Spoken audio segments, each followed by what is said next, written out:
Hello, this is Andrew with MyMillion.Bike, and this is a Bell Z20 Aero MIPS helmet. Before we get into the numbers, let's quickly see what we get when we buy one of these. So, clearly a box. You also get the helmet and a plastic bag. But then more importantly, you also get a nice bag for the helmet, or really anything else that you want to use it for. There's also your owner's manual, which I'm sure includes lots of useful information on how to use the helmet and the warranty information. Let's quickly get some weight. Okay, so the helmet weighs 299 grams. I'll throw the image up here so you can see it, because obviously you can't right now. So let's talk numbers. The SRP for this helmet is $220. You can realistically expect to pay somewhere around $155 to $165, depending on where you get it from. But the most important number is this helmet's 5-star safety rating from Virginia Tech. So if you've seen any of my race videos, you know that I've been using a Bell Z20 Aero MIPS helmet for quite a while now. I bought it when I finally gave up on trying to make the Bontrager Wave Cell helmet that I reviewed, I don't know, 6 months ago, 9 months ago.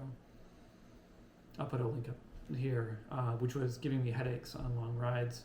Someone suggested that the reason why it might be giving me headaches is because of the combination of that helmet's weight and the position that I have on the bike. And it turns out that they were right.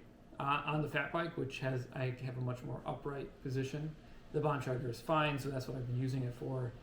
And this helmet, because it weighs significantly less, does not cause that problem for me when I ride on the gravel bike, where I take a much more aero, like a much flatter aero position. So this is actually not the helmet that I've been using. This is. I was wearing this helmet a couple weeks ago when I crashed in a gravel race going about 25 miles an hour. I hit the ground really hard and was knocked unconscious. And the fact that the only lasting injury that I have is a broken collarbone, it blows my mind. And I think that the best endorsement that I can give for this helmet is that I bought another one. That said, I don't think I would have bought another one if I didn't really like it for all the other reasons that are really important when you have a helmet. It's got to be comfortable. It's got to be cool enough. Obviously, this is an aero helmet. It's not going to be as cool as something with lots of ventilation, but it's totally fine in hot weather.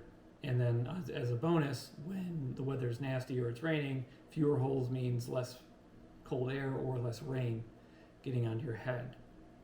In fact, the only issue that I have with it, and this is so minor that it's almost worth not mentioning, is that for a helmet that retails for $228, I would expect one of the fancier clasps than this has. This requires 2 hands to use, and the fancy magnetic clasps that you find on other helmets that are in this same SRP bracket are just much nicer and much easier to use. But that's really all there is to complain about. Otherwise, it's a great helmet that obviously I would buy again.